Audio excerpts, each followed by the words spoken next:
New apartment supply is back in Big D. Dallas leads the nation for apartment supply in the past year. So how is the market responding so far? Remarkably well. Welcome to Apartment Market Dynamics from MPF Research. I'm Jay Parsons with your Dallas update.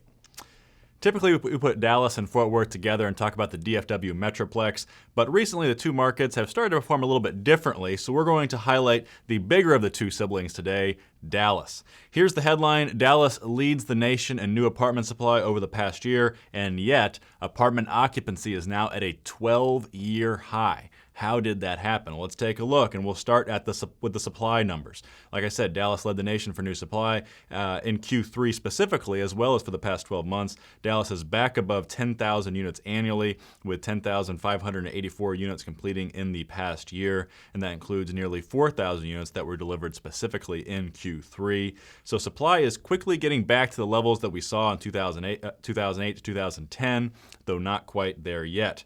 Now, here's what is interesting about Dallas. In the past two peak supply cycles in the early 2000s and then from 2008 to 2010, supply peaked just as recessions were hitting the market. And so the combination of supply plus job losses really crushed apartment fundamentals. This time, though, we have something we haven't seen in Dallas for more than a decade: a lot of apartment supply and a lot of jobs being added at the same time. According to government data, employment growth in Dallas is at the best levels seen here since 1999. 14 years, 78,900 jobs added. That amounted to a growth rate of 3.7%, and that ranked number one among large markets nationally during the year ending August 2013. And for some comparison, Houston and Austin, which had been the top growth markets, had expansion rates of around 3%, still very strong. So tons of supply and lots of jobs. So again, this is a scenario Dallas has not seen in more than a decade. So what would happen? And the result is, perhaps a little bit surprisingly, even with all this job growth, is that demand has more than kept pace with supply so far. So occupancy jumped 50 basis points in Q3, and it's up 80 basis points year over year to 94.7%. That is the best rate seen in Dallas in 12 years, all the way back to 2001. And that reflects that supply is leasing up very quickly, and it's not pulling down the existing product base. Among the 5 major markets in Texas, only Austin had a better rate at 95.5%. San Antonio, Fort Worth, and Houston were all just under 94%.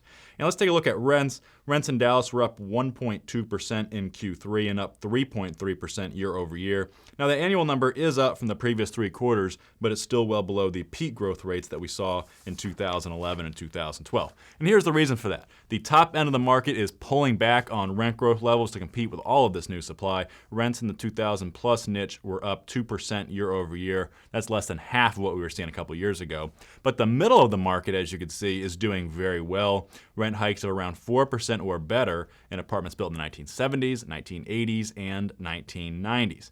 So there are really 2 stories going on in Dallas. Number one, the top end of the market is full because new supply is leasing up very well, but apartment operators are pulling back on rent growth. And number 2, the middle and lower tiers of the market are full by historic standards, and they're continuing to push rents aggressively.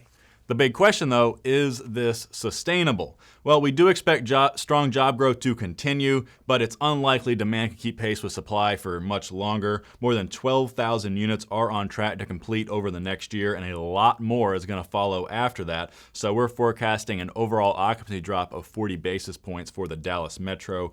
But we think rents could continue to grow around the current pace due to the strength of the middle and lower tiers of the apartment base, and that should keep overall rent growth around 3.2% or so for Dallas overall. And one quick plug before we wrap things up, we'll be talking a lot more about Dallas and all the Texas markets at our upcoming Texas Southwest Apartment Conference. That'll be on November 1st in Dallas. You get all the details at mpfresearch.com. And that wraps us up for Dallas. So until next time, for Apartment Market Dynamics and MPF Research, I'm Jay Parsons. Thank you for watching.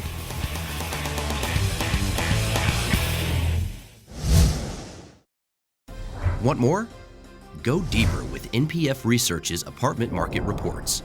From a national level, down to individual metros, to specific neighborhoods, NPF Research has been providing unparalleled apartment market intelligence to the multifamily industry for almost 5 decades. Learn more by contacting us at 877-284-4938 or visit www.npfresearch.com and click on Market Reports.